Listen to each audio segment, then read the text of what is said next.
Pinapadala ko lahat ng halos ng sweldo ko. Hindi pa ba sapat yun?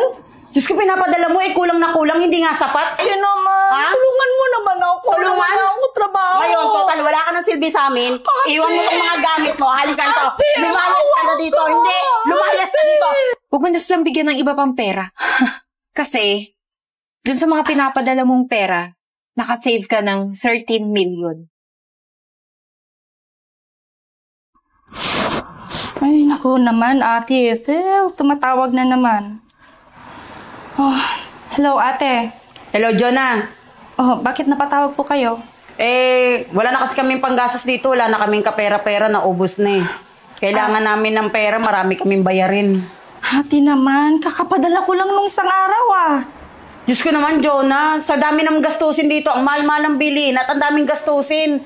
Ate naman, halos lahat na ng sahod ko, pinapadala ko sa inyo Jonah, hindi sapat yung binibigay mo, kulang na kulang. Diyos ko, pagkain lang ng mga kamag-anak natin dito, ng mga ibang mga pamangkin mo, kulang pa. O nakita mo tong asawa ko, walang trabaho.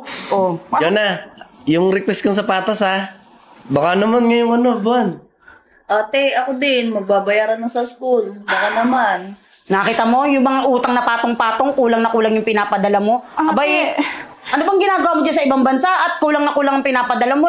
Mukhang tumitihaya ka lang ata dyan Ate, hindi naman sa ganon. Nagtatrabaho ako dito para sa pamilya at saka yung mga utang ninyo.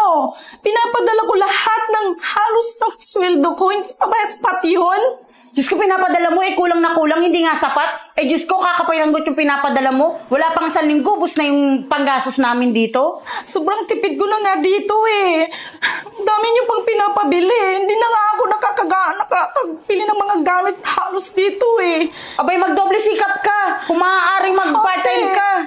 Hindi niyo ba alam na kakandahirap na yung kumpanya namin dito. Diyos ko, Jonah, alam mo maraming paraan dyan. Alam mo pwede kang kumita dyan ng malaki at makapag-part-time mag-double job ka. Diyos ko, kami nga dito. Kahit na itong asawa ko, maghanap ng trabaho, walang mahanap. Kaya kulang na kulang sa amin yung pangkain. Hindi niyo ba alam na yan ang ginagawa ko? Halos wala na nga akong tulog dito. Alam niyo ba yon Ang dami-dami mo naman sinasabi. Diyos ko, magpadala ka na lang ng pera. Kailangan namin ng pera dito. Diyos ko, yung asawa ko nagugutom araw-araw. Ito pang kapatid mo. Ate, makinig ka. Uuwi na ako. Bakit ka uuwi? Hindi ka pwedeng umuwi. Ang dami-dami nating utang na bayarin dito. Ate, basta uuwi na ako, ate.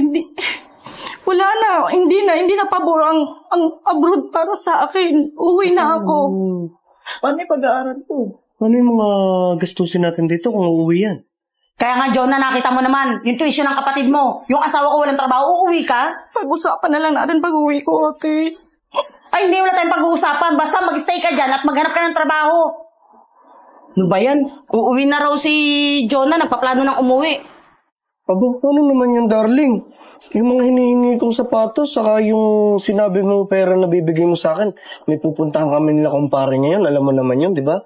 Tsaka ate, malalaman niya na hindi na ako nag-aaral. Huwag mo sasabihin sa ate mong hindi ka na nag-aaral. Ikaw naman, huwag mo sasabihin na pinambibisyo mo at pinangiinom mo ng alak yung binibigay kong pera sa'yo. Kaya mo na yun, ikaw naman, minsan lang naman. Huwag mo ko lambingin, wala ko ibibigay ngayon at walang pagdala si Jonah. Ako na yung pera. Wala tayong kapera-pera ngayon. Makikita niya yung cellphone ko, yung binigay niyang pampaaral, binili ko ng cellphone. Itago mo yung cellphone mo.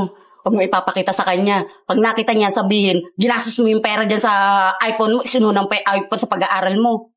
Sige na, ano gagawin natin pag nandito na siya? Sasabihin natin, marami tayong bayarin. Huwag kayong magsasalita na ginagastos natin yung pera kung saan lang. Lalo ka na, dahil tuminto ka sa pag-aaral mo. Ikaw naman, honey huwag mo sasabihin na bisyo ka ng bisyo, wala ka nang trabaho, tapos inubos mo pa na inubos yung pera natin sa bisyo mo. Ito naman, nagre-reklamo ka na ba? Pinapalitan ko naman ng kasiyahan ng mga binibigay mo sa akin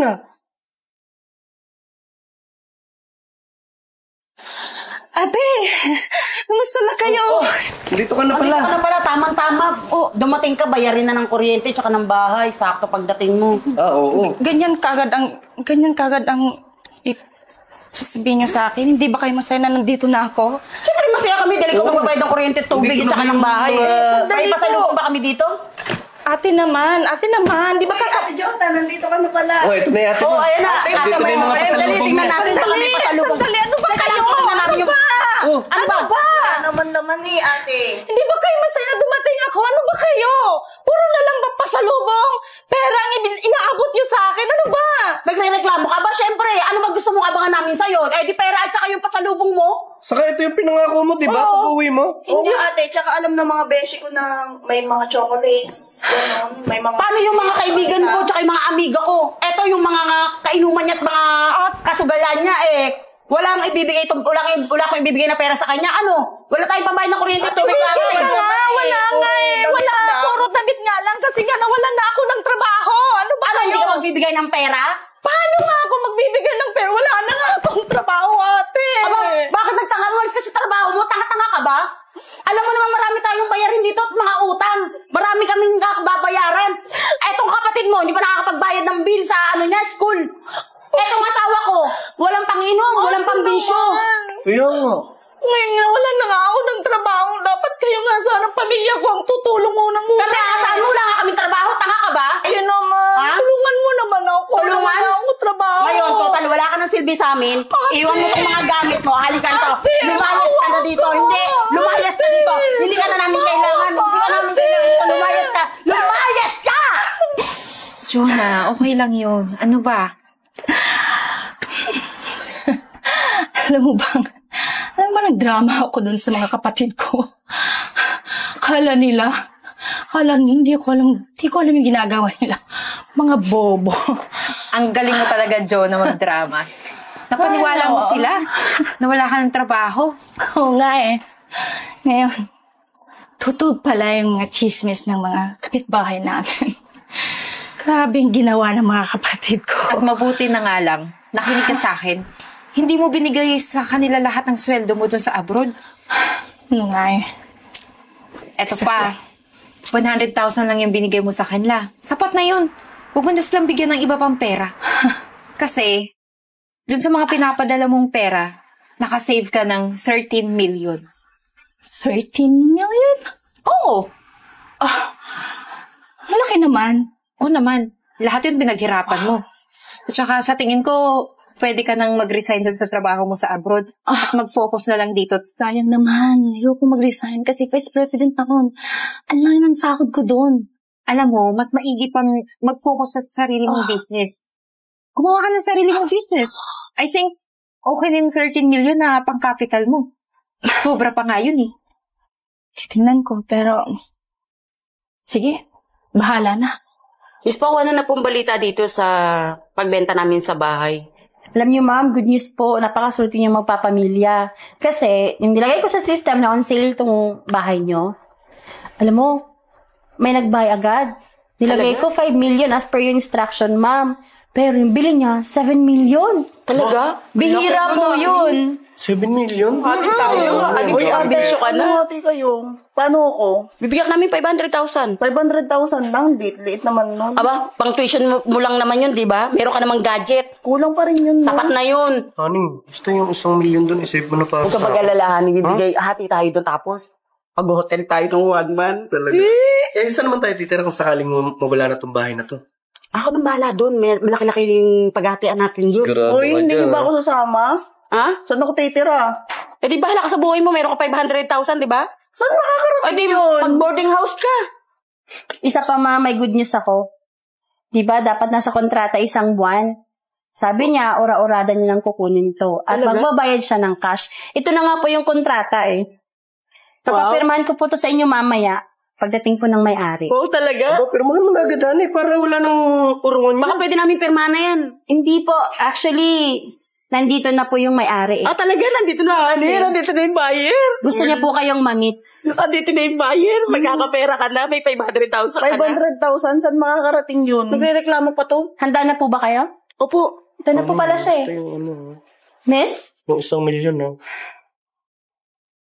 Yes. Ako na ang bayar sa sarili kong bahay. Miss Pao, pwede ka na makalis. Thank you so much. Naku, Ate Ethel, nakala ka dyan. Ikaw pala nakabili ng bahay na to? Oh, bakit? Akala nyo, Nawalan ako ng trabaho? Oo. Ako ang nagmamay-ari ng bahay nito. Simula pa noon dahil lahat ng mga namanan niyo sa mga magulang natin, nilustay niyo. Ngayon, lahat ng utang ninyo, binabayaran ko. Ikaw, nuknukan ka ng tamad. Hindi ka marunong maghanap buhay ng sarili mong pamilya. At ikaw naman, alam mo ba yung mga gadgets na pinapabili mo sa akin? Kala mo ba hindi ko alam na hindi ka na pumapasok sa pag-aaral mo? Kasi naman ate, kulang naman binibigay. Tumigil ka! Ngayon, gagawin ninyo. Ha? Oh, pirmahan mo na yan para makuha na namin yung pera at sa'yo na itong bahay na to. Kapal ng mga mukha ninyo! Han, May karapatan din kami dyan. Anong karapatan?